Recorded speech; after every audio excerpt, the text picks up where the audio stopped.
hope everyone had a great day. Wednesdays are always we call them wonderful Wednesdays in our practice. They're big days whether in the practice or the surgery center. So I'm sure everyone, hopefully you have a nice grown-up beverage enjoying this presentation tonight. Thank you so much for everyone that reaches out to me via text, email. It really helps shape these webinars. It's a little bit of a struggle because there's some people that are at one place in their journey with these devices and they want this. And then there's inevitably some people that say, I haven't done anything. I know this is advanced. Can you cover the basics really quickly? And then inevitably, there's people I think they think maybe they have the basics, but there's just a couple key tips that will make their life easier. So even if you feel like you have it wired, tune in. We'll get through the quick intro and then we'll get to some other meaty matters. And again, keep the questions and suggestions and so forth flowing. I really appreciate everyone. Okay, so we are going to get on with the first thing, my contact. If you scan this, you have my contact. This is where you can give me the suggestions and questions and so forth, send cases and whatever. I do have quite a few videos that I can drop you to get things. And this is my beautiful family. And I'm going to test our Mentimeter tonight by having you go to menti.com, and you should all see that code, but it's 74209743. And this is the newest addition to our family. My daughter, who is in vet school, this is her brand new kitten. So can you guess my grand kitten's name? So everyone can go to Menti. This is our test run to see that you can get in. And isn't he cute? I'm kind of a dog person, but this cat's pretty special. All right, and I'm going to go ahead and start our Menti now. And you guys should be able to log right in. All right.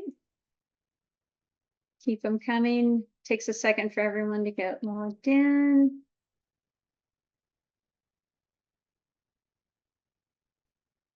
And as we go through, especially the next webinar, we're going to get more into quizzing on the mentees. And of course, I can't tell who writes what. No one knows any of this, but it does give a lot of feedback on where everyone's at to help sculpt future webinars and also to help you understand maybe key points that you might have gaps in your knowledge base. So there we go. Some people are jumping in, some not. You guys have a very good sense about you. I guess he just looks like an Alfonso because this is absolutely Alfonso, my grand kitten. Okay. As everyone knows, I'd like to regroup us back to the why on a Wednesday night. Us on the East Coast have been up for quite some time. Why do we do what we do? And it's all about the kids. We love kids. This is why we're here. We're here learning more about dental high tech because we want to make sure we offer the most compassionate care possible. And there is no more compassionate care than dental high tech. So this little lady was actually at the surgery center today. Little turkey. I did Herodontics to save her front 4 teeth. Yes. And she went to this family reunion. You can see on her little shirt right there last weekend. And her grandma gave her candy. And I said, you remember I told you if you want to keep your teeth, you got to stay away from the sticky things. She was a dream to put her little crown back on that she pulled off. And for those of you who don't know what these are cow tails. They're basically pure caramel. And she said, the cow tails are so good. And my grandma always keeps them. And she gave them to me. And I'm like, so are you going to keep eating these? And she said, absolutely, without skipping a beat. So I think she's going to be back to see me again. Just my feeling. Okay, so just getting a quick check-in with everyone back to the Menti, asking you to describe where you are with your journey. Never seen it before. You're here tonight. I don't know, maybe you somehow got this link, you've seen it, but not used it. Somebody's done that, used in the primary dentition, used in the mixed dentition, you use for all your local anesthetic needs. Nice, nice. And this is going to really help me know where to spend the volume of time that we have going on tonight. So very, very good. Never seen it before. Glad you're here tonight. Glad you're figuring it out. I think this is really good. We'll give just a couple more seconds. Nice. Got some veterans here using for all local anesthetic needs. That is excellent. All right, and that's slowing down pretty good. So we are going to continue on. Thank you very much for that. Yep, it's almost half seen but not used tonight. But we do have some veterans. Okay, I want to give a giant shout out to Dr. Jason Shawley. And he sent me an amazing question last week when I was moving my daughter back into vet school. And I looked him up. He has two golden retrievers. We used to have 2 golden retrievers. I love my lab. She's on my feet right now, but they're very special dogs as well. But his question, which is really a great question, is the indications for the SOAN say that we should be using in children that are 4 years old and up. And I can be the first to tell you that I use it every day. I'm in the office for every little tiny sad 1-year-old coffee table trauma and everything else. I use it exclusively for every patient in our practice. So why do the indications say 4 years and up? Well, the indications say this because we all know that the Articaine manufacturer says that Articaine should only be used in children 4 years and up. Of course, when the Articaine guidelines came out, it wasn't really truly, they weren't encapsulating intraosseous local anesthesia. Those guidelines were created basically on infiltration and inferior alveolar nerve blocks. And there's been this paradigm, we'll get into Articaine a little bit later in more nitty-gritty detail, but there was a time when I trained, I graduated in the late 90s, 99, the latest 90 you can get. And it was, you absolutely don't use Articaine in children. You're going to go straight to hell if you do. And then there was more research that came out and it was like, well, let's face it, people, all local anesthetics are neurotoxins. So if you just continually soaked our nerves in local anesthetics, we would all have some neurotoxicity and the effects of that, such as paresthesia and so forth, so on, but we don't do that. Thankfully, children don't need to get numb every day. And again, we're talking back in the times of doing blocks, doing infiltrations. So as the studies progressed, it was like, well, you can use it for infiltration. And several people would use Articaine for infiltration, but wouldn't use it for a block. And then it slowly has progressed. And then the manufacturer now says 4 and up. So with all that said, being very critical users of Articaine, which Dental High Tech definitely recommends for your local anesthetic choice, they're sticking with the guidelines of the manufacturer. Now, I can tell you myself exclusively, I can tell you Dr. Alp in Turkey exclusively, we use Articaine, we use the Dental High Tech devices, we use them on all the children very carefully. And of course, not getting into the permanent tooth buds. And there's a lot of questions that surround that. So I've probably had about 24 emails regarding development of permanent teeth.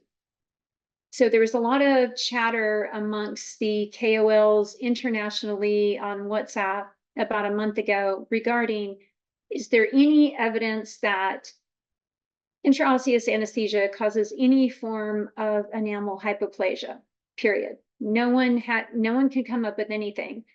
And my theory on it, and this is just Lurie's theory, I'm not a PhD researcher in local anesthesia by any chance. I'm in the trenches pediatric dentist every day. But this is my thought process. Intraosseous local anesthesia works by distributing and diffusing Articaine or lidocaine if you want, but recommend Articaine through the Volkmann and Haversian canals of our trabecular bone. How does infiltration local anesthesia work? Well, guess what? It works exactly the same way, by distributing local anesthetic via diffusion through the Volkmann and Haversian canals. The only difference is when you do intraosseous anesthesia, it's taking out the middleman. You're not passing and diffusing through the soft tissue. You're going right to the source. There's no middle management here. You're going needle to the bone to distribute through those passages in the trabeculated bone. So if you've had a concern of intraosseous local anesthesia causing enamel hypoplasia. Well, you should have that concern also with infiltration because it's passing through the same canals, the Volkmann canals and the Haversian canals. Now, this study is absolutely the only study that I can pull up regarding local anesthesia inducing enamel hypoplasia in permanent teeth, and it is exclusively PDL injections. It's a bit of a sad study, probably wouldn't happen in this day and age, but they took, I believe, 2 rhesus monkeys. They anesthetized via PDL multiple teeth, and they let these monkeys grow. So they took 16 primary teeth and the jaw quadrants of 2 monkeys, and then they euthanized them and they inspected the permanent teeth, and they did indeed find that 15 of the 16 teeth actually exhibited enamel hypoplasia or hypomineralization or both. And I would say, I mean, first of all, this is a very old study, very, very old study. Second of all, it's a very small N, but if you are high pressure injecting local anesthetic in a PDL, and you know the permanent tooth bud is an offshoot of these primary teeth, it does make sense. Now, I'm not going to hang my hat on this study and say a PDL injection is going to cause this, but it was enough. Learning about this study was enough in my practice life to get me to stop doing PDLs on primary teeth. Not that I did a lot in the first place. So again, this question, I don't know what's firing it up and making it come up all of a sudden. I've been using this device since March of 23, so I'm almost 18 months into it. And just the last 6 weeks or so, everyone's asking me about seeing effects on the enamel, or as we know, the dentin can be affected with hypoplasia, hypomineralization as well. And I am personally not concerned about it. And I can tell you our colleagues that are overseas who have used these devices for years and years and years, well over a decade, they just don't see it either. So I hope that puts everyone at ease and also answers the question. Thank you so much, Dr. Shelley, for that very good question, why Dental High Tech says over 4, but everyone that I know who's used it definitely use it in the children under 4. Okay, so let's get into it. So everyone's just like, it's like learning how to surf or ski or snowboard, kiss, I don't know. Whatever you learn, it's going to take you a hot second to figure it out, and you're not going to be perfect at it from the beginning. So what do? First of all, you need a device. You don't have a device, you're not going anywhere with this. If you keep doing what you're doing, you're going to keep getting what you're getting. So get a device. And we have the SOAN and the Sleeper One available to us. Chris is going to give me a thumbs up if they have them in stock right now. Yes, they're in stock right now. So this is a good time to get it. By the way, I make nothing off the sell of these devices. I'm just one of you guys. I'm just here because I really love what I do and I love teaching about it. So you get a device and then you read the manual. You take the manual, there's a PDF version of the manual that you can get. If you want to pre-read your device, I think that you can, Chris will give me a thumbs up. It's online. You can download the manual so that you already have it read before it arrives. Wouldn't it be nice if everything came with the manual, like children, husbands, and then every year you get an updated manual? That would be fabulous, but it doesn't work that way. But you have this at your leisure to read. Put it beside your potty. Put it on your nightstand. You shouldn't be looking at your phone before you go to bed anyway. It interrupts your REM sleep. But needless to say, read the manual. Second thing, you go to newsmile.com, go to products, go to NewSmile Tech, and you can go to your device and scroll down, and you'll see a little tab that has onboarding.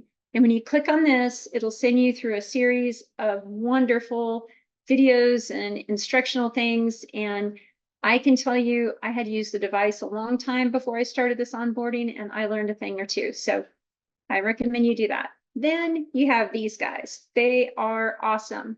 And believe it or not, in the background, this is Jordan. I don't know why he looks like a pimp tonight. And, and of course, this is Dr. Prin and Aaron. These are their emails. These guys are wonderful, and they know as much about the device. They haven't used it as much as I have, clearly. They don't have license, but they know as much about it as I do. So they are great resources, but you can always contact me too. Next, you have the NewSmile Tech user group on Facebook. If you're not part of that, you can scan this right now. and this will take you directly to that Facebook group, and you can join, and there's a lot of good chatter there, and you can hear from a lot of experts that know a lot about these devices. Some of these experts are international. There's our favorite, Dr. Prin. He's the best. And I'm going to give him an extra shout out. Actually, this morning I'm a very early riser, so these are my only colleagues that are up when I'm up in the morning. So I love chatting with them on WhatsApp, and I actually talked to them both today on WhatsApp. They're just excellent.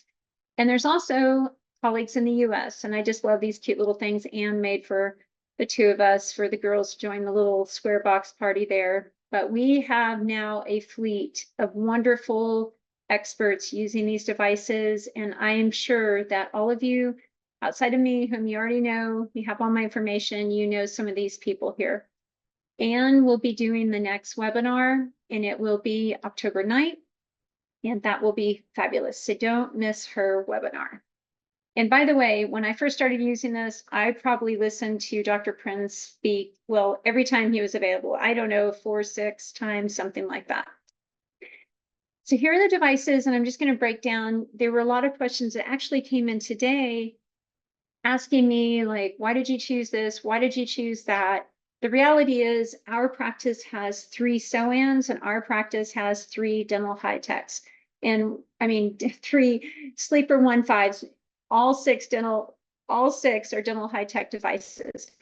Now, why do we have 3 and 3? Because we have 7 doctors, and we tried them both out, and there was quite the mixture of favorites. And so the call was that we would get 3 of each of them, and that's what we have. The question always, at least once a week, someone comes via email or text me and said, well, why don't you do this? Why don't you do that? Why don't you, I think dental high tech is expensive. Well, it is. And in my opinion, it is worth the money, because these other devices don't have the 3 key things that once you get doing this, you're going to realize that you want. Number 1, the specialized needle. Number 2, the pen grip. Number 3, the digital delivery to make sure you do not overpressurize or deliver your anesthetic solution too fast. So I would say none of these meet this criteria. And some of these are truly, and there's several others, like someone will like, you don't have, I saw your thing last time, you don't have dental pen on here.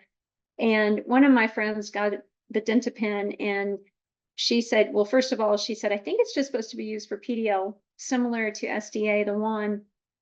But needless to say, you can use dental high tech for all those key features that I was personally looking for, and you can use it for any type of local anesthetic delivery. So the strategy, we're going back to it. The strategy is anesthetizing the nerves that enter the tooth. When we used to, I haven't done a block in over a year now, but when we used to give blocks, we were actually anesthetizing the nerve so far from the source. But the only place we really need it to be anesthetized is right before it enters the tooth. And so we can do this several ways. We can do it via PDL, we can do it infiltration, and we can do it via intraosseously. But there's a reason why intraosseous is the most compassionate way to deliver. One, it's the most painless, and I say most painless. Some colleagues will say it's pain-free. Some people, even though it's just pressure sensation, it's only C fibers versus A fibers being stimulated in the trabeculated bone.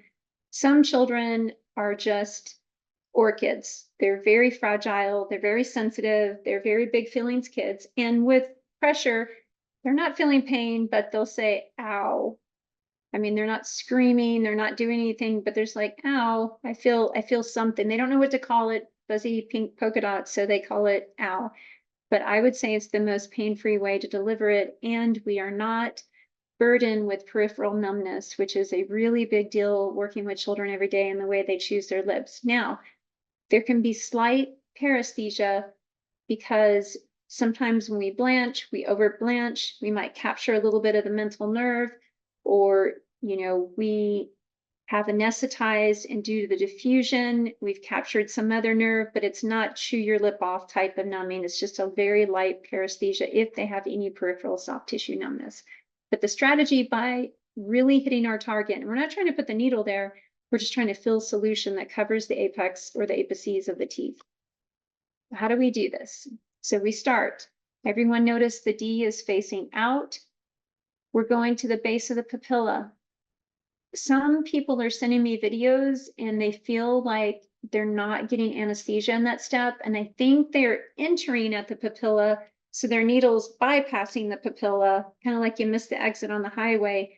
So they're not anesthetizing the right place. Make sure you anesthetize, enter the needle before the base of the papilla. So you're depositing at the base of the papilla. Once you drop in, as shown here, and you're delivering the anesthetic slowly, you're hitting that target. You're filling this container with the solution. This beautiful local anesthetic is going to bathe your teeth and anesthetize the teeth. And this is what we're going for. I want to point out that in this image, this permanent dentition, that is clearly an animation of a 16mm needle, and we'll get to needle lengths in just a little bit. With the primary dentition, this is really important because I think so many people are caught up about the developing permanent tooth bud. We never, as a rule of thumb, and if we have holistic doctors on this call that don't believe in radiation and radiographs and so forth, I'm sorry, I'm about to step on your toes, but I would strongly recommend in your career, your entire career, that you never treat a tooth you don't have a radiograph on. And oh, I just thought of a beautiful X-ray I'm going to put in of a great example of this for the next webinar, but you never ever treat a tooth you don't have a radiograph of. Now, historically, you were looking for caries and pathology and all sorts of other things, but now you look at radiographs for where the best place is to place your needle to deposit your local anesthetic intraosseously. And of course, you're not going to put it where a permanent tooth bud is. You're never ever going to enter the bone in the furcation of a primary molar, because we know the the premolar tooth bud is developing right there. So it's just common sense like anything else. Similarly, the same principles follow that you would with traditional local anesthetic habits. We would never inject into an infection, and we want to inject around the infection to anesthetize the area before we remove a tooth. So the diffusion factor, in the maxilla, we have better diffusion, always better diffusion. We know that that bone is more cancellous and it is easier to get into, therefore the diffusion, it goes usually 2 teeth distal and 3 teeth mesial. Now, again, this is if you're doing osteocentral injections, and we'll get into that a little bit more. So this is showing a permanent dentition, but that's if you're using a 16mm gauge needle. On the lower arch, what we're going for, if we have profound intraosseous anesthesia, is 1 tooth distal and 3 forward. Again, this is osteocentral. Look where that dot is. Now, I will tell you, I exclusively use intraosseous local anesthesia now. I tried for about a month to 3 months using a 16mm needle getting through, and I found I had a lot of bends in adults.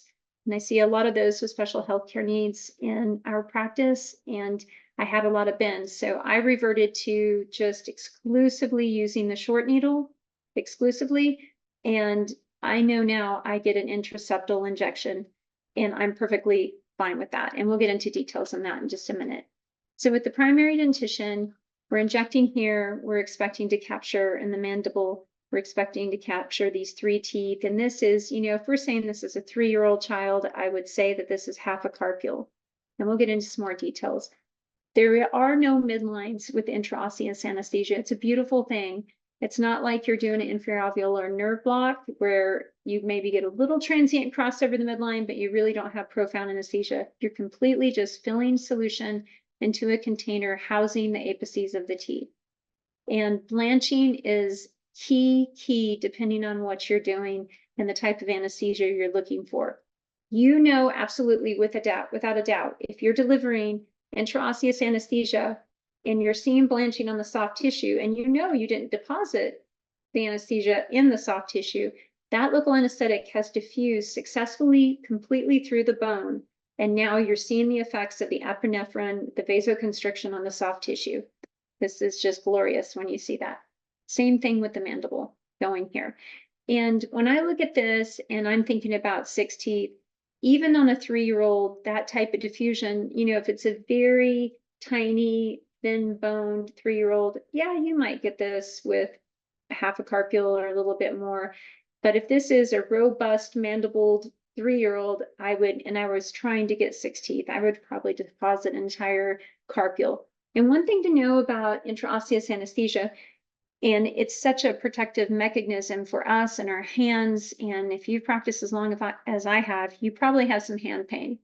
But probably have some neck pain too. Thankfully, that's not a thing for me. I think that's from lift some weights, increase the strength of your posterior chain so you don't have that neck pain. But back to the hand pain, you're not going to squeeze I don't know why I did that for so long, squeeze every livid drop out of that anesthetic cartridge at the toe of my hands. It will not let you do that. It will sense too much pressure and retract the plunger.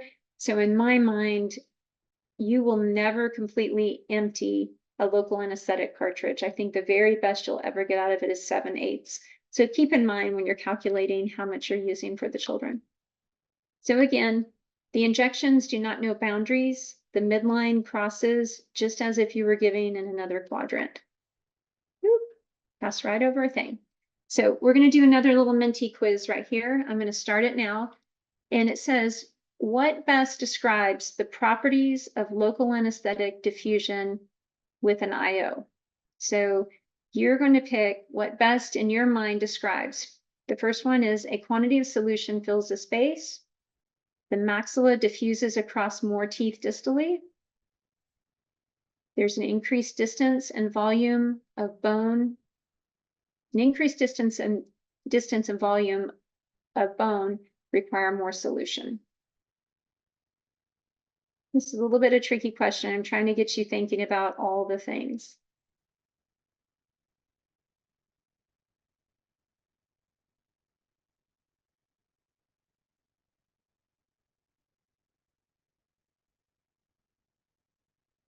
These are all very good answers. And while you make your decisions, I will let you know these are all absolutely 100% correct. Absolutely, absolutely 100% correct.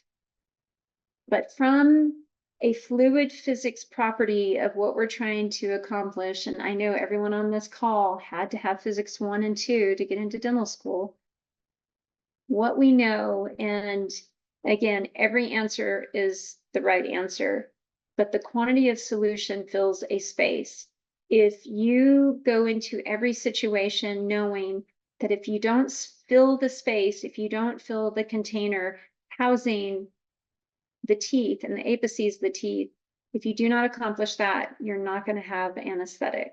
The other properties are so good to know. Yes, you have increased distance, and you need more volume with increased distance and the volume of bone you have. You have to add more to it, but it's the same property of you have to fill the space. And then the maxilla plays nice for all things.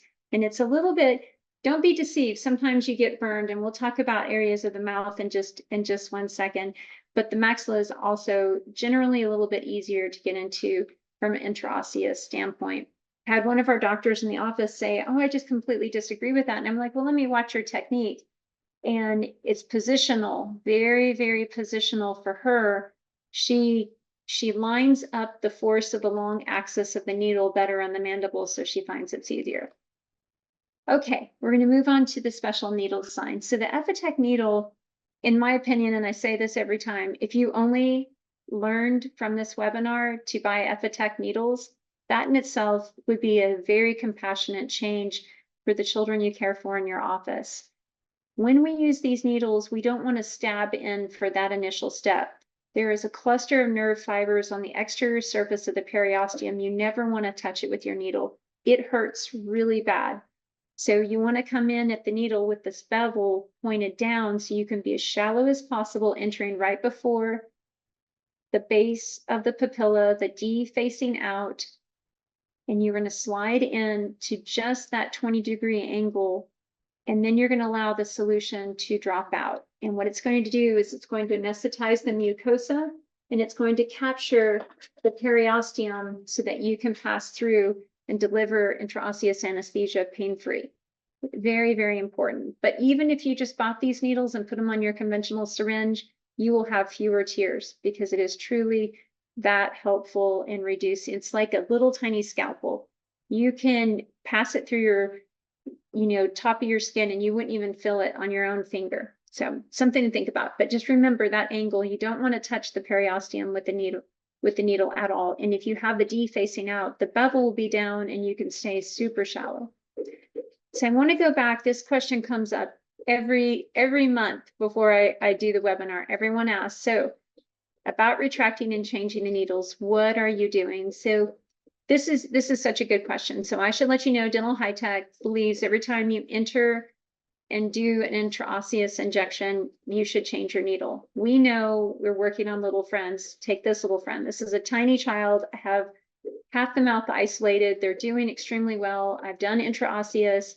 And I generally will start in the mandibular arch. And if I can pass through into the bone with no problem, no twisting needed, nothing, it just was magical, nothing but a thing, I would use a half a carpule down there and then jump up top and I would use the same needle. Now, I would not do that if there was an infection. I absolutely wouldn't do that. Let's say this is a 17-year-old or one of the 20-year-olds I saw that came home from college and I saw over the summer. Absolutely not. If I have any struggle, I have to twist, if I have to come out, change my angle to try to find a better place to get through the bone, any struggle whatsoever, I will absolutely switch the needle before I move on. The other thing is, what are you doing? What exactly are you doing? Or do you need to compactly fill that container with anesthetic solution for what you're doing? If you're doing a little occlusal, probably not. If you are removing a tooth, obviously profound anesthesia is a more important thing to achieve, and you might want to add a little bit more solution. And we'll talk about other markers of that. But these are just things to keep in mind. So it depends on what you're doing, but if you have any struggle getting into your first intraosseous injection site, you absolutely need to change the needle. And here's another thing that happens frequently, especially with older people. Sometimes I'll struggle. I'll get in, and then my pressure sensors are going crazy. Why are they going crazy? Because I probably have an osseous lumen plug. So I've gone through so much bone, dense bone on an older child, I've actually plugged my needle. I've either dulled the needle, so it's sensing pressure, or I've plugged the needle. So it's very simple. Just come out, quickly switch your needle tip, and you would be surprised how you drop right back into that hole you just made. And then it just goes very, very smoothly. Something to think about. And sometimes I struggle a couple times, or early on, you're going to bend a lot of needles. Maybe I bend a needle and, well, shoot, just change the needle. You don't need to change the whole cartridge. Couple things to talk about, and this is really interesting to me because prior to using these devices, I mean, it makes sense now, but I often thought if bone is tertiary and deposition or reactionary because there was an infection there and now it's healing or something's going on like that, is that bone different? Is it more difficult to pass through? And the answer is absolutely not. It's easier, way easier, because it's not organized. It's not healthy bone deposition that's in a perfect environment. So when you see bone like this that doesn't have, and I'll show you an image of some other teeth in just a minute, but you don't really have that clear layer of periosteum. And this is a child not from our office. This work isn't from our office, but someone else had removed these teeth because they were infected, attempted pulp treatment and crowns. Those failed. And so this was very easy to pass into the bone. And sometimes when it's like this, I'm on the lookout because sometimes I'll just shoot and it'll just completely hub the needle. And we want to leave at least 1 to 2 millimeters sticking out there. But this makes it way easier. But in this situation, treated this child bilaterally. These were big infections. And so we switched the needles. We don't want to take the infection from one side of the mouth and pass it over to the other. And truthfully, with conventional needles, you should be doing the same thing. So again, the 3 stages, you're going to anesthetize the mucosa and the periosteum. You're going to take the needle out, re-angle, and penetrate into the bone, and then you're going to deliver the local anesthetic. It's real important to understand that when you're dealing, especially with these little tiny short needles, you're not way back here with the kid moving around. And the closer you are to the child, the more sucked in you are, holding them, stabilizing them with this circle of safety. If you have to come out and change your needle or do something, you're going to probably go right back into the same hole you were in. But if they were to move, I have had one hub separation with intraosseous anesthesia, totally my fault. I tried. I probably should have switched the needle way before then, but when the hub separated, it was just a needle sticking out of the bone, so easy to get. Absolutely not scary like a hub separation, say, in the pterygomandibular space and things like that. That in itself is just a great reason in my mind to just completely abandon conventional local anesthesia, because sometimes it's really scary and the kids are unpredictable. And I think adults are unpredictable too. I don't really know. I've never practiced general dentistry, but sometimes people, maybe they're falling asleep and they jerk or they do something, but there's no concern with losing a needle in an intraosseous injection because it's just going to be sticking out and it's so easy to just grab. So I love that. I love showing this little picture of this girl doing a perfect, she's about to go in to brush teeth in a perfect circle of safety with her very firm grip on that mandible. This is my practice partner, Clark Morris's hands demonstrating what we're actually trying to achieve. So you look at this super, super short needle that we're using. We're leaving him, he has about 2 millimeters illustrating sticking out of the bone here. And what we're going for is we want to go between the primary teeth. If we are anesthetizing the primary dentition, we're not obviously not going into furcation. We don't want to go distal to a second primary molar and stick it into that follicle. At this stage of development, if you were able to get in the follicle, it probably would do nothing, but we want to stay away from those follicles nonetheless. Topical anesthetic. This is such a hot topic, such a hot one. I can tell you some of us, not me, I cannot stand topical anesthetic. I recently went to the dentist, and the worst part of the whole appointment was the dental assistant taking a giant glob of topical anesthetic and sticking it in my mouth and saying, he'll be in a minute, and sitting there for 2 minutes with that mess rolling down my throat. And at some point, I just took it out and threw it in the garbage can and said, I'm not worried about this injection, just do the injection. But some still use topical anesthetic with intraosseous. We do not use it whatsoever in our practice. And I find the kids do remarkably well. So we haven't, in fact, we don't even have it in the practice anymore. So the intraosseous anesthesia, when you are passing in step 2, manually popping through the bone, the cortical bone into the trabeculated bone, it sometimes feels like poking a straw in a juice box, but I will readily tell you, sometimes it feels like nothing whatsoever. And sometimes I don't feel any pop going in. I just go straight in. But when I come out, I have to twist it to get it out a little bit. I need a little bit of resistance. So don't be alarmed if you don't feel a pop. It's perfectly okay. Also, don't feel alarmed if you feel a pop and you're in, but you're not advancing really far. That oftentimes still does the trick. And how do you know if you're in the right place? If you feel a pop, but you're not to the 2 millimeters of it sticking out, let's say you're more like 3 or 4 or something, and you start delivering your anesthetic, as long as you don't see the soft tissue blanching everywhere around where your needle entered, you're still intraosseous, and that's perfectly okay. Okay, so we're going to start the next Menti now. So what is the best way to know if you are in the trabecular bone? Feeling the pop? Needle disappears without bending in an ideal angle. Anesthetic flows without pressure increasing. A rainbow appears outside your office window. Sometimes this happens.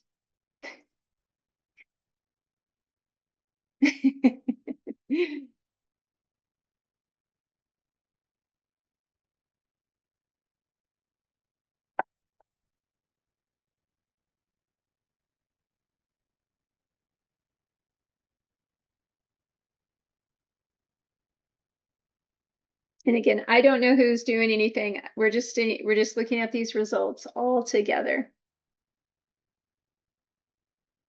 I'll give you guys just a couple more minutes. So I will tell you again, all these are correct answers, and sometimes the rainbow, I do believe. No, the first three are correct answers. You have to be in some type of trabeculated bone if you feel a singular pop through when you're a few millimeters in with your needle. The needle disappearing without a bend, without bending at an ideal angle is, in my opinion, the very, very best sign. Why? Because sometimes you can actually, depending on your angle, you can go in the bone and go right out of the bone, especially in the permanent incision in the premolar area, because the bone is concave. And so you actually, it might flow. And this is true because if you meet pressure, sometimes it's a lumen plug, sometimes you're accidentally doing a PDL, or sometimes you're up against something you shouldn't be up against, say a supernumerary tooth or something that you don't want to be. But you can also sometimes pass out of the bone and go into the soft tissue, and it's free flowing because now you're actually doing an infiltration again. So something to think about. If your angle is ideal and your needle disappears without a bend or without a problem, then you are absolutely in the bone. But all these things are also real answers, can be. Just make sure you didn't slip out and started a infiltration.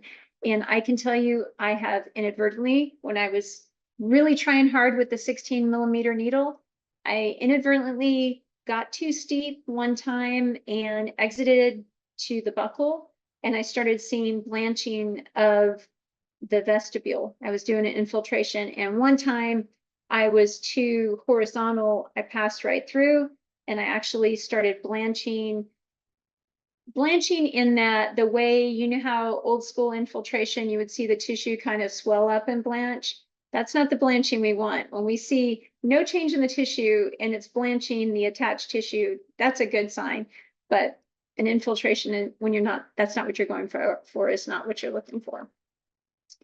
Okay, so the journey, so many people, actually, I think everybody does this at least once. Like, I have this new device, I'm too afraid to try it on a child, so I'm going to stick my husband. Why not? You know, he signed up to be my guinea pig. The problem with that is starting with adults is hard. You really need to start in the primary dentition, work your way through the ages, and then ultimately get all the way up. Now, we have a good time at workshops doing each other, and you know, that's different. We're colleagues, we signed up for that too. But with your friends in your office, I would slowly work your way through. So here are the 3 needles that are available. We have the super short green tip, the 16 mil, the white one, and then if you are going to use these needles for infraalveolar and our devices, you can do the long needle as well. And I like to go back to, sometimes the needle bends come from us being too impatient, and we are going to bend needles. Everyone's going to bend needles, especially in the beginning. I even bent one this week, and it's okay. But I know when I bend it, it's because I feel the pressure. Maybe there was an emergency, the schedule's running behind, there's an anxious parent breathing down your back, there's something going on, so you're forcing the envelope. If you just take a deep breath, you're not in a hurry, check the angle that you're entering the bone, making sure that the force you're distributing to the needle is in the long axis with the needle, you will open so many more doors, especially with the bone. So with kindness and force, don't get in a hurry. It's going to be okay. Don't forget to twist it a little bit. So here are the 2 devices. These are the prices. I would say most of the doctors in our office like the cordless one just because they don't like the cord. And I still, to this day, prefer the Sleeper 1.5. I love the simplicity. I love that I can see the light completely around. And I love it doesn't have any bells, whistles, adjustments, options, except for one on the unit, which I recommend you don't do. And you pick it up and it goes every time, but I use them both every day, so it's perfectly fine. Other expenses. I get these these questions before every webinar. So the Effitech needles are $27 for 100, and the containers, the clear things you see below, are 5 for 150. And I want to remind everyone, they say once you start, and I believe, Chris, give me a thumbs up, it's 300 autoclaves, right? Yes, 300 autoclaves. Now, I don't keep up with how many times these are autoclaved. Sorry, no, it's not. It's a IFU's warranty cover 50 to 60, but it's okay. well over that. Yeah, it's well over that. I must have pulled the 300 out of my guessing cap, because I would say I start seeing the wear at about 300. But when you start seeing them look like they do on the right-hand side, please throw them away and order new ones, because why? And this is my example. It's happened to me one time for being a cheapskate. I started doing injection, and over time, these containers do warp. And I am sure I was reaching the hundreds of autoclaves, and it cracked. It cracked my cylinder because the cartridge of anesthetic, because plastic was warped. So get rid of them when they start looking bad. So again, we talked about these devices can be used for everything. You can do an inferior alveolar, you can do an infiltration, you can do obviously intraosseous, you can do intraseptal, you can do a PDL. So I want to get a quick another little Menti. Who is using these devices? So you can strongly agree. So if you use them for infiltration and you feel totally comfortable, strongly agree with that. You move the dial, a PDL, an IO, a block, all of the above, if you're doing for all of the above, because you really, truly, there's no reason once you have these devices that you should ever pick up a conventional syringe again. Even if you can't do everything IO yet, you can do everything. It's just a syringe with these devices. So a lot of people are doing really well with a lot of things. A lot of people are using for all the above.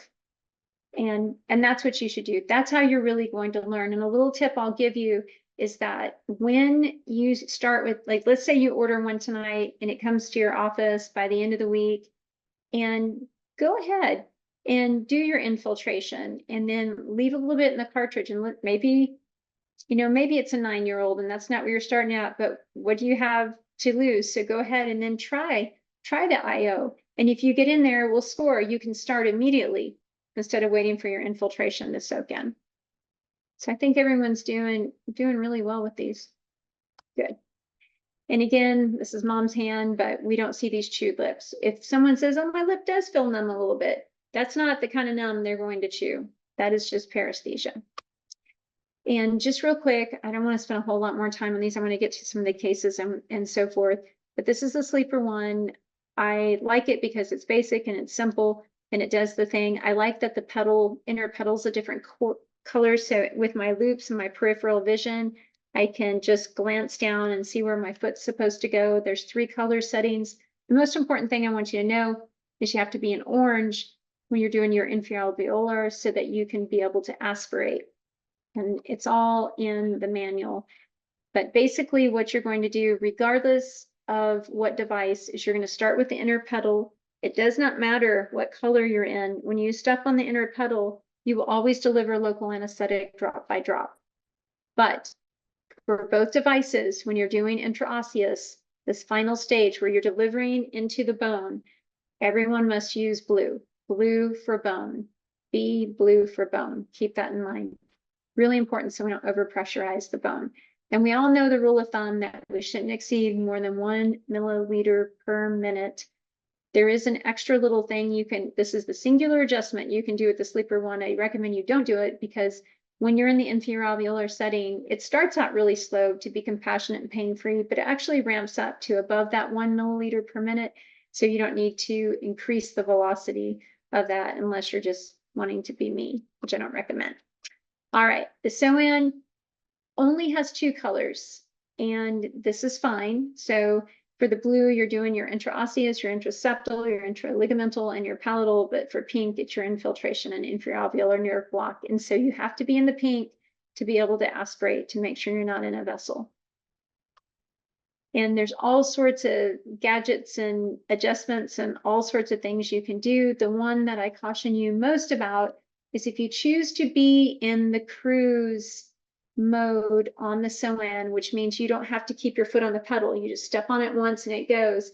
If you're choosing to use it conventionally for inferior alveolar, you absolutely have to step on it again and stop it before you can aspirate. You can't just step it once and like, oh, now I'm going to aspirate. You have to stop it and then go to the aspiration. Okay, here's a question. So where the D is on the needle only matters for step 1, which is the mucosal and periosteum anesthesia.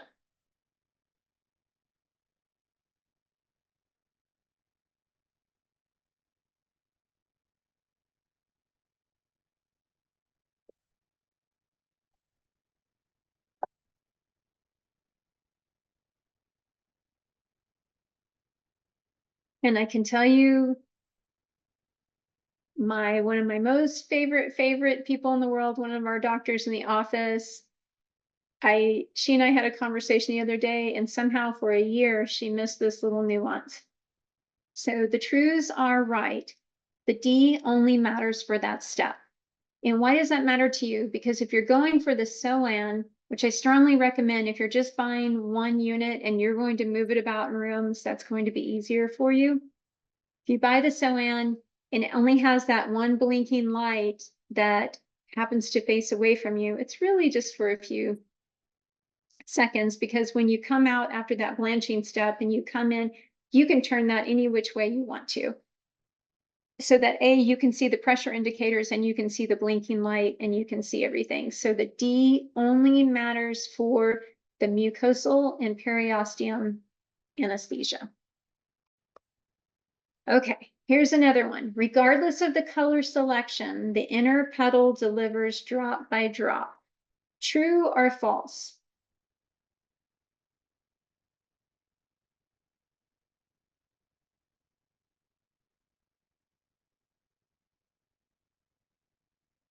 I think everybody was listening. So good. Yes, it doesn't matter. And honestly, it's pretty, I don't know how they change settings, but sometimes I'll step on, I'm like, oh, you're in orange, or oh, you're in pink. And you can just easily, before you come out and go to the other one, switch it to the blue.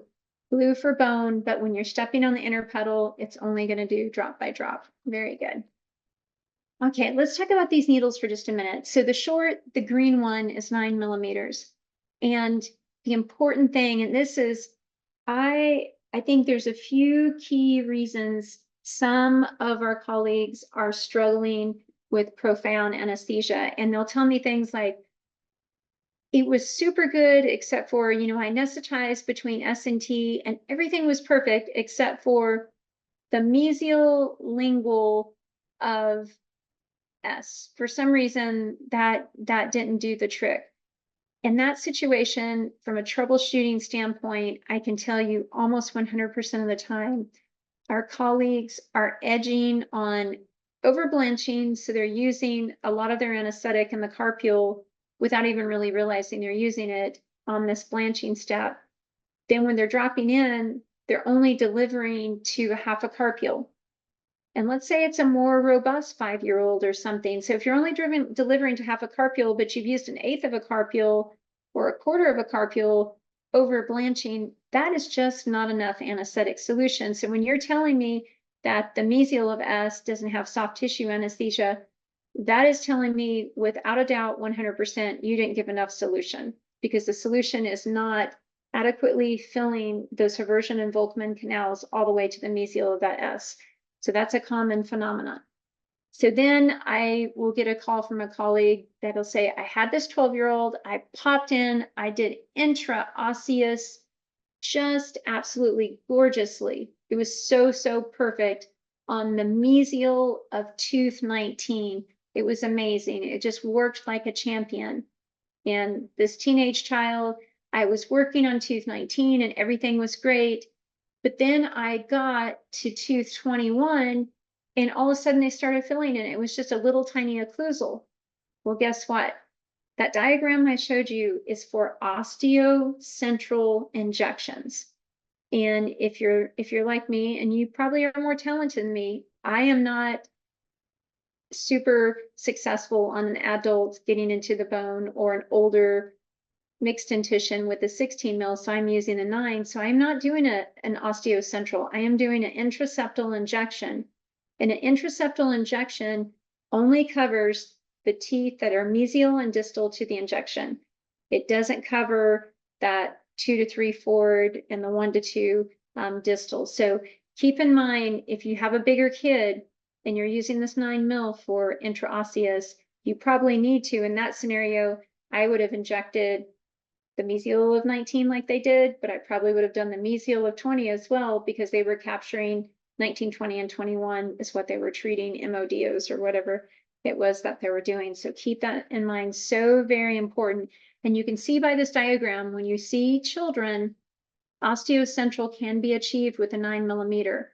But when you're seeing adult sized people, and I go by PALS guidelines, PALS considers 9 to be, you're no longer on the PALS algorithm. So I consider it the same way with IO. Then I just switched into an intraseptal injection. Okay, so we just want to get into the concepts here. So according to your understanding, and this is a strongly agree or disagree, I understand the concept of IO. I know how to use the device regardless of the method of anesthesia delivery, and I know how to decide where to give IO injections. All right.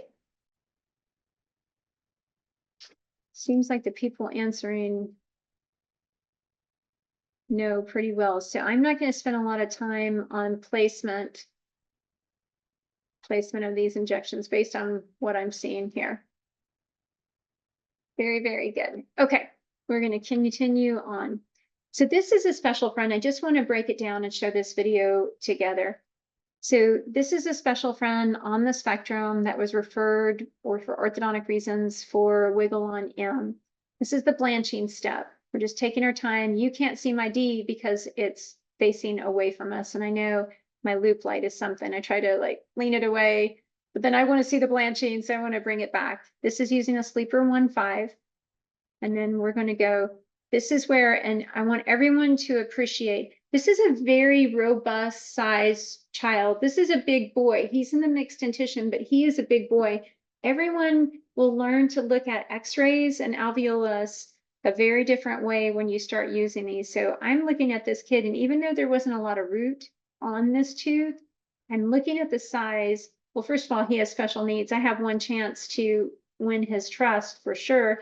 And second of all, he has this robust alveolus. So when I go in to inject, I am going to make sure that I am going to get it's not going to be osteocentral, but it's going to be in the middle as best as possible. And you're going to see, I think I have to do a little wiggle to get in, little push, just a little wiggle, a little bit more wiggle. And you might appreciate, I am probably 3 millimeters out, but I felt a drop into that. So I feel really, really good about it. And I'm going to sit here and I'm watching the pressure sensor. Everyone can see, we'll go on the next slide. I'm obviously in the outer puddle, as you can see, and I'm continuing to deliver this. So the light was blinking at a very slow rate. It's going at the perfect speed to not overpressurize this bone. It's not flashing quickly, making me think I have a lumen plug. And I'm just going to sit here and take time. In just a minute, you can see and appreciate, and he does not like the tooth pillow, but normally I would use a tooth pillow, but you're going to see, I think I sneak it in a minute. I'm looking here because I'm doing an extraction. I'm making sure that I'm seeing contralateral blanching. Everyone should see that blanching on, I know it's a little blurry in and out. It's so hard to video in the real life, trying to see an intraosseous thing, but you can see that tissue blanching. That tells me that I have this adequate diffusion of this local anesthetic solution that has passed through this aversion. This is me sneaking the pillow in there. He calls them the scissors. They do kind of look like scissors if you don't know. They kind of sound like scissors opening, closing, but you can see that blanching. So I know I have adequate diffusion. I feel perfectly, completely, 100% confident. Don't need to check it. Don't need to do anything. After I drain this, I'm just going to pick up an instrument, relieve it, and go straight to the forceps. And you can see my cartridge is dumping. If this were, well, I wouldn't be removing a primary canine in a very small child, but you might see in just a minute how I have to twist to get out. And you'll see the little bit of resistance there, but I'm choosing to use a bit more for him. One, because he has special needs, but also two, he's a big boy, and I want to make sure I feel that, and there's no chance in the world that he doesn't have profound anesthesia. I'm going to just go through. We got just a little bit more time. So when I get down to the bottom, one thing also with the sleeper one, it does not have a hand retraction on the handpiece. You have to do it on the foot pedal.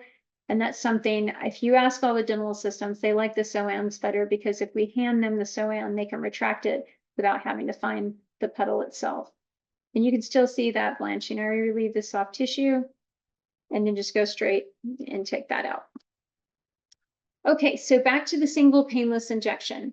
Exceptions are if there's a sinus tract, if there's a lot of pressure, if there's already pressure in the bone because there is not a sinus tract, then us adding pressure to it might cause them to send some more pressure. So in that situation, we might choose to just do a little infiltration to help reduce that pressure that they're getting. Some children, you can see the graph below, are so sensitive when the velocity of the distribution of the anesthetic amps up a little bit. Some of them will do fine, and then all of a sudden when it starts moving a little bit faster, make the, oh, if they do that, all you do is take your foot off the pedal, step on it again, and then it resets back to the slower speed. So pretty good size infection here. And obviously, you know, we have a potentially pulpily involved tooth in front of it. So to be safe, to avoid the traffic jam, I will give more than one injection to make sure that there's no chance in the world I'm not achieving profound anesthesia. And if for some reason I didn't see blanching on the contralateral side, because we know a fluid will most quickly move to a space where there is space. So even if I'm injecting between this K and L, if I have this infection that has caused loss of bone, my solution is going to want to run to where the space it can fill, and it might not be adequate solution to diffuse all the way through to that mesial of the first primary molar. And I feel like people talk to me about that a lot. I inject between the first and second primary molars, and I feel like the mesial but the first primary molar is not anesthetized. And in a situation of an infection, it could be that. We talk about fistulas. You don't want your solution running out the fistula either. So we're amply injecting to make sure that we cover our bases there. So the key features, making sure you don't see solution exiting out the hole where you've entered. Make sure you don't see solution exiting out the fistula. Clearly, it's not going to do anything if it's doing that. And then for me, a pulpally involved tooth or a tooth that I'm removing absolutely has to have blanching on the contralateral side of where I'm injecting. Chronic infection situations, we want to be really cognizant for these children. We don't want to inject into spaces that have active infection. We want to go around these spaces. So in a situation like this poor little girl, such a sad situation, sometimes because clearly this swelling is moving facial, all this infection is moving facial, I would approach this from the palatal, absolutely from the palatal from the beginning. And you can do an intraosseous palatal injection. And some people are like, well, the palate is hard as a rock. You can absolutely get through without a doubt in children. And sometimes if there's a big parlus or a fistula, I'll just head for the palate. And also sometimes in the older children, I had someone back from college this week and they couldn't open their mouth as wide as I wanted. So I couldn't get a good angle to get the mesial of the second permanent molar. So I went from the palatal on the maxillary arch and it worked very well. Just a reminder, if tissue does not touch the bone, it is not anesthetized with intraosseous local anesthesia. So in this little situation where this chronic infection with eroded bone and this root has basically caused all this granulated tissue that is attached to this root, this flapping free tissue right here is not going to be anesthetized. So I would start intraosseous, but then I would do a little infiltration around there to make sure it's good. And I see it as, I'm very visual in my brain. So it's the Great Wall of China. That anesthetic does not cross that mucogingival junction. It's not going to do it. It looks like a little monster sticking his head out. Similarly, when you see this big flap of operculum and this tooth is already cold sensitive and you can't really appreciate the caries because of the saliva here. But similarly, if you, back in the days I would have blocked this kid, I would have no indental long buccal. I would have not thought twice about putting my 27 rubber dam clamp on there and just flipping that operculum back with a little bit of pressure. But with intraosseous, it's so much more comfortable for the child, but you need to go in before you retract this operculum and give a little infiltration because that will not be captured with intraosseous anesthesia. And we just want you to be set up for success. So if it's not attached to the bone, it's not anesthetized. You might do a tiny little drop of infiltration if you need to do something extra. Okay, the power of epinephrine. This is probably one of the, I think training programs have been really good to adopt articaine lately. However, it's still very hard for a lot of people to let go of using epinephrine 1 to 100,000. And just a reminder, it has so many great properties. And I would say if you were doing an inferior alveolar or if you were doing an infiltration, I wouldn't even consider using 1 to 200,000 because we did in those days with that type of anesthetic technique, we wanted to decrease the diffusion and increase the length of the anesthesia via vasoconstriction because we would give anesthesia and walk away and do something else. And we wanted it to last a long time. And we knew by doing this, we reduced the toxicity via reducing diffusion and the rate of systemic absorption. So this was a very positive thing with those old techniques. However, when you're using intraosseous anesthesia, this is just working against us. We're wanting diffusion. We're wanting our anesthetic to travel through those canals. And we're especially wanting this if we're using smaller amounts. We want everything to travel. So this is why we have it switched exclusively to doing Septicaine 1 to 200,000. And I feel I get further with my intraosseous now that we've made that switch in our practice. So again, this diagram is showed every time. It's a dental high-tech diagram. It's so good. Closer you are to the tooth you're treating, the lesser quantity that you need to inject. The further you get away from the tooth, the more you need to inject so that you can still fill this container housing these teeth. Similarly, the further you get away, we want to use 1 to 200,000 because we want to promote this diffusion of our local anesthetic. We're not trying to capture it in this spot.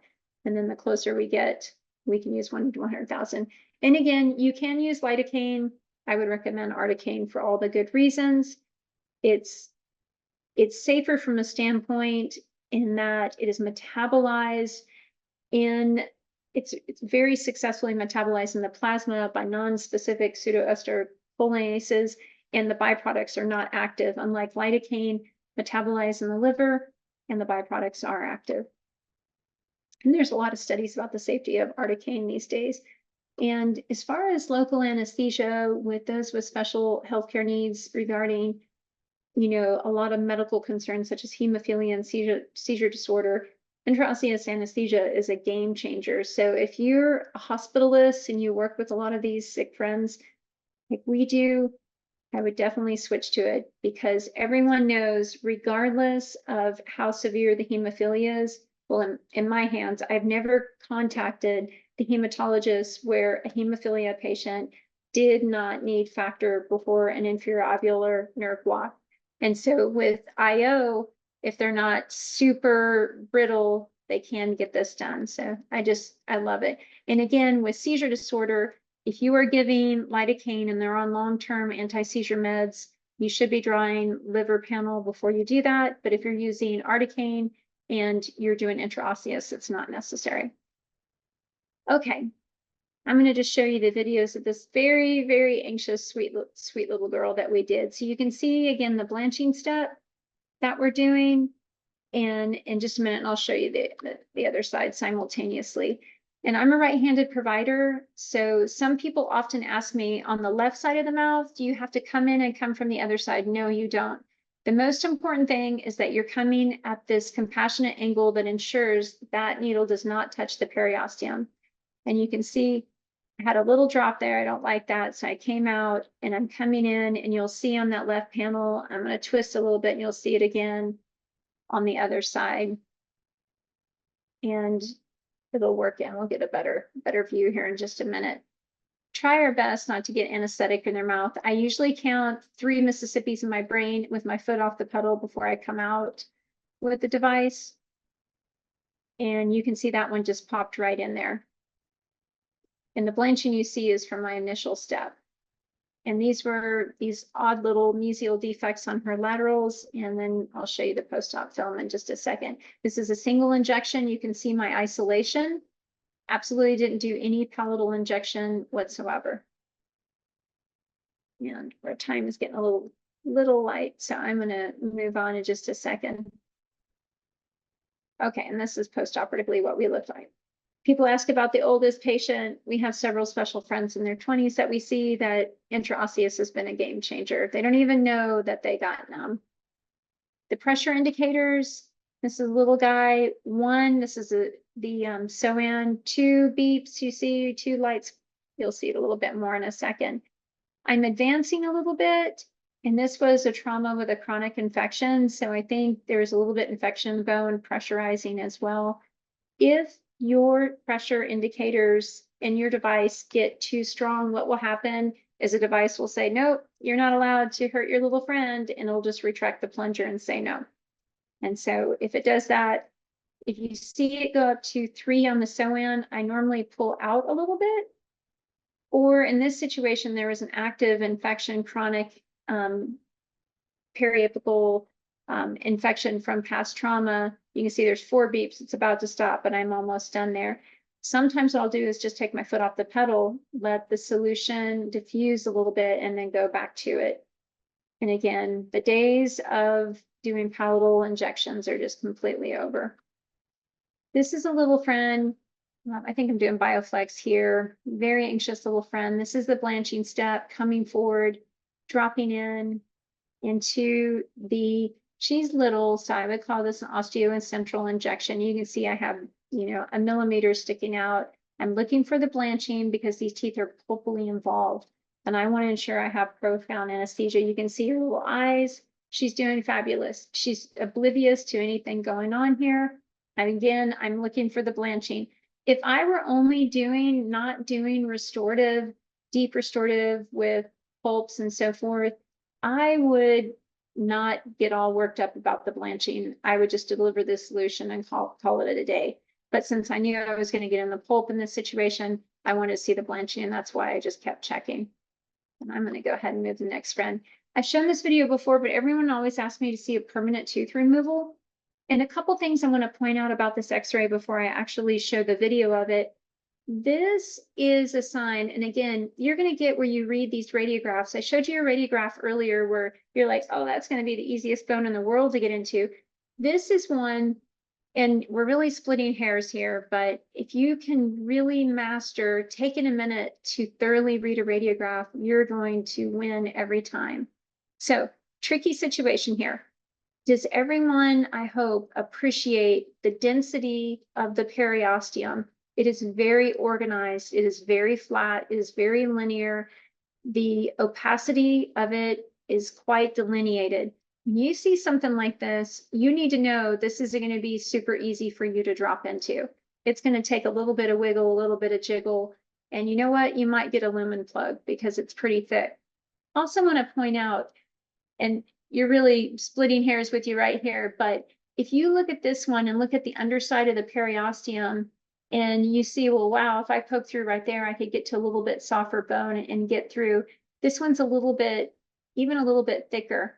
And what I have found, and I've talked to Matt Lucero about this before, and I was like, man, I had the same thing happen. This was a while ago. I think this was maybe in Philadelphia last December or something. And he said, I had a little kid, but I was doing a canine, and that canine kicked my butt trying to get in the bone. And we know, I'm not going to go back into all the growth and development studies, But we know from the moss studies that form follows function. So if you think about the canine being the pillar of the mouth in taking all of basically our parafunctional forces, the bone is going to get really dense around the canine. So I would rather, personally, I would rather inject the mesial of, I mean, I find it easier to inject on the intraosseous, via intraosseous on the mesial of a 17-year-old's tooth 19 than sometimes a really well mastered brachycephalic 5-year-old where I know that canine area, the bone is going to be super dense. So think about all the factors, read the x-rays. And then in this situation, so what we're doing is basically removing this premolar. The parents could not afford orthodontics. This tooth is blocked out. So we're going to save the space, do the easy extraction, let that second premolar drop in. But we need to be cognizant.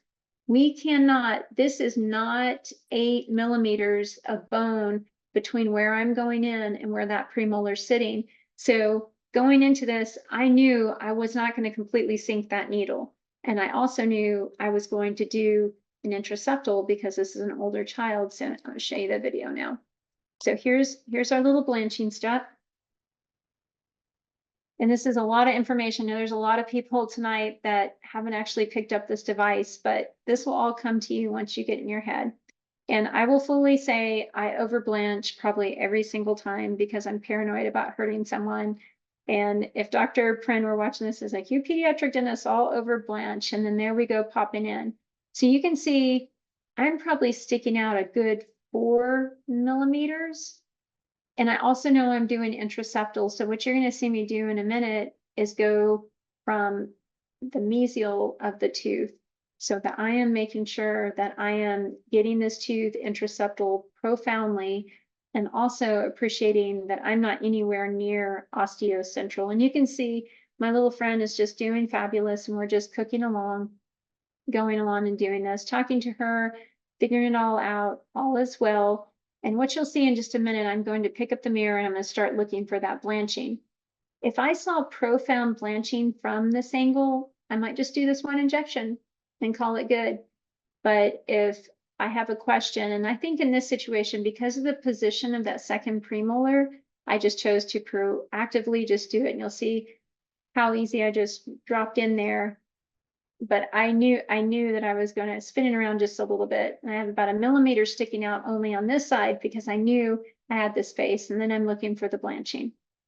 And I'm going to hang tight. And you can see it starting to blanch between the first premolar on the palatal and that canine. And I'm just hanging tight, just letting it do its thing. Talking to her, going nice and slow. And some people say, oh, I just don't have patience for this to happen. But again, there's no time to wait for the anesthesia to take place. Basically, as soon as you finish this, you're just going to pick up, you're going to get to work, set this down and pick it up and get to work.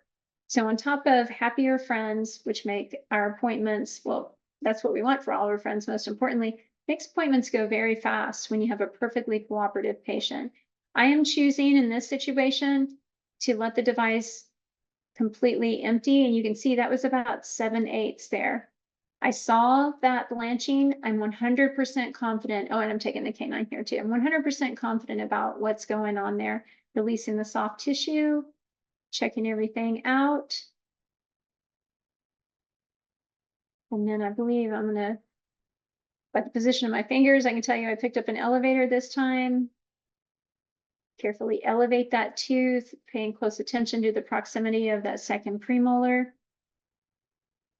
And then I'm going to go ahead with this canine after a soccer net every time. Never take out a tooth without a soccer net. And then I'm going to go to this permanent premolar and just very carefully slide that out. And it popped out just like a pea in a pod. And look how happy my little friend is. And then we're going to put a nice little dance in there and let that tooth come in and call it a day. Okay, so some people asked, I saw blood in the cartridge. Well, yes, because if you let the cartridge completely empty and then it retracts itself, you just did an aspiration. So you probably have a little blood, bone marrow or something there. No worries. People say, oh, I see children with Medicaid. I don't think I can afford these between the extra costs. Absolutely not. You'll come out so much better on top. Our practice is very dichotomous. We have a very, very bougie full mouth zirconia travel a long way to see us practice. And then we have children in foster care and those very severely medically compromised that qualify for Medicaid. So you can afford it. We talked about molar hypomineralization from a standpoint of local anesthesia, but how are we going to get these hypomineralized teeth anesthetized? We know that the data is very poor for profound anesthesia for a series of many things, which is a whole nother lecture I'm not going to get into. If you want to dive into why it's hard to get these teeth anesthetized, read the endo literature. It's actually the best literature. But you can get better anesthesia with intraosseous. The studies show this one was up to 93.5% success, 43 out of 46 cases, pretty profound. And I see the same thing. And again, if you have to remove one of these teeth, you want to make sure you dodge the infection, make sure you see the blanching contralaterally, because we know that they can be sometimes more challenging to get anesthetized. A couple things about angles. Again, Clark's hands, he's demonstrating the blanching of the papilla. I think it's important that everyone understands this isn't everybody's body is not shaped exactly the same. So yes, you want to be at this 45-degree angle when you're doing your intraosseous puncture, but if you're not getting anywhere, that's okay. Go a little bit steeper. Generally speaking, the further you get up on the crest, the more luck you're going to find some softer bone. The further you descend down, either the maxilla or the mandible toward, the base of the mandible or the border of the mandible or the base of the skull, it's going to get more corticated and harder to get through. So it's okay. Don't force it. Before you bend a needle, like, well, that's not going to go. I'll just reposition and it might go through the next time. And again, the blanching is the key. People are like, well, our new doctor in our office that I love and adore, she's like, I don't know if I had fussy kids or if that was profound anesthesia. And I said, did you see contralateral blanching? And she said, yep. And I said, well, I think you just had a fussy friend. If they're going to be fussing when they pull in the parking lot, they're probably going to fuss regardless of what you do. But you can be confident if you see the contralateral blanching that you have profound anesthesia. So I must see that for pulpally involved teeth and extractions, but not general restorative. You don't have to see that, and you can still have profound anesthesia. It just feeds my OCD. The OCE is coming up for many people, so there's just talking about it a lot lately, but no, the OCD, that's what I have. All right, so this is this little friend. I've shown this video before. People like this video because they feel like it's a good starting place for them, and I agree. Primary dentition, blanch first, drop in, deposit your solution. You saw the little turn I had to make to get through for this friend. And then most importantly, what you're going to see is we just isolate and get right to it and start prepping for this kid. And you can see we're just going to, start it over. I'm going to continue on because we're running out of time. Again, this was a child that had a super on the facial and a super on the palatal, but if you cross the mucogingival junction, don't think you're going to be doing this without a little bit of infiltration. And this is not me, but this is the intraseptal injection. This is clearly an adult, a bearded adult, one of our colleagues doing the blanching step first. And then going in, and that of course is a green short 9mm tip, starting with the blanching. And then come out in just a minute and drop through for that intraseptal. Again, if you're using a short tip, which I recommend, and you're using anyone above 9 and older, and you're coming in, and you're doing this, this is not osteocentral. This is not the diagram of 1 tooth distal and 2 to 3 teeth mesial. This is the mesial tooth and the distal tooth, and that is it. So if this provider was prepping tooth 27, they would need to go out and do an intraseptal in that area as well. Common question asked, if I've done the blanching step in one area and I'm moving forward, do I have to blanch again? No, there's enough anesthesia where you can just drop straight in for the intraosseous injection. So this is what intraseptal is. And you might find if this were a primary dentition, that would be an osteocentral. So we talked about when we gave 2 injections, people make the analogy of, again, PALS doing an IO as a last resort. Don't worry about it. This is a very big difference between the bones in the legs and entering into the dental alveolus. You're going to save so much money on gloves because you don't get up. So you and the dental assistant don't use an extra set of gloves. I've calculated about $5,000 per doctor in our practice. We have 7 doctors. You can do the math. $35,000 is a lot of money that paid for our units in a big hurry, plus the environment, plus the efficiency, but most importantly, the happiness of our little friends. So what have I learned? Prepare the parents. If you have parents present in your operatory, which we don't have a hard rule one way or the other, if you are not helpful, you are not welcome. If your child's special, you almost always are welcome. But parents seeing a needle stick out of their kid for a couple minutes is very alarming, even though their child's not distressed. So say, this is the way we do this. This is the state of the art. It is the most compassionate. It's not going to bother them, but it does take us a minute to do that. And also, you might remember from your dental visits where you sit for a long time waiting to get numb. This is not the way that works, because that's the other thing. I had a parent one time like, oh my gosh, they're not numb yet. Yes, they are. Everything is going to be great. Make sure you retract the plunger before you switch the carpule. The most sensitive piece on this device is that plunger. So if you're bending it, it'll really mess up your unit in a big hurry. And you also have to remove the needle from the container to get it to release the anesthetic cartridge. The new dental assistants will inevitably try to pick it out and pull it out. It just doesn't work. The better you get, the more osseous lumen plugs you'll have, and the more times you'll need to switch your needle out.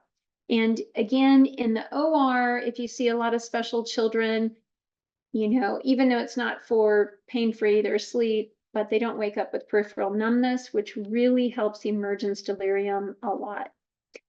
And again, here are the numbers of all my friends, their emails, I should say, not their numbers. And I am going to turn it back to them. And yes, Chris, on the money, 9:30. That's right. You absolutely nailed it. And to boot, we have no questions. So that means you covered everything perfectly. Just a reminder, everybody, along those lines, please submit questions using the Q&A feature, and we will answer those live now. So we'll give it a few minutes and see if any questions come in.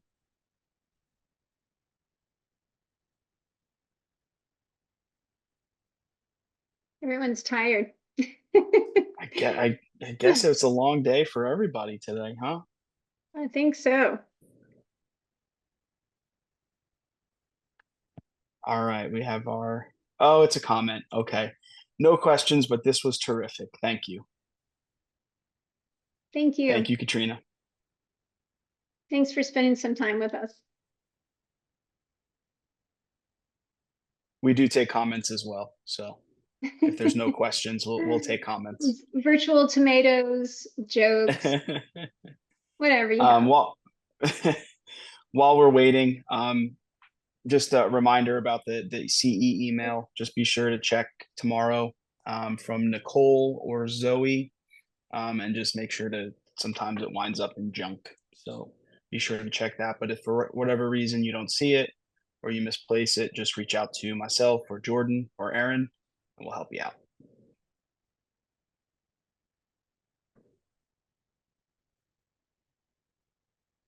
Okay, I just realized in this picture of you guys, Jordan and Chris, it looks like you, I mean, we're all pediatric dentists. It looks like you're doing the pee-pee dance. Did you guys have to stand there a long time? That's the strike a professional pose, I guess. The pee-pee dance pose. I like it. All right. That's it. All right, we have our first question. Thank you for a great lecture. When you are giving a second injection in the same arch, are you switching out the needle each time, or just when you feel it is more difficult to, quote, pop in? Well, first of all, hey, Jordan. So no, just when it's difficult. Just when, absolutely when it's difficult.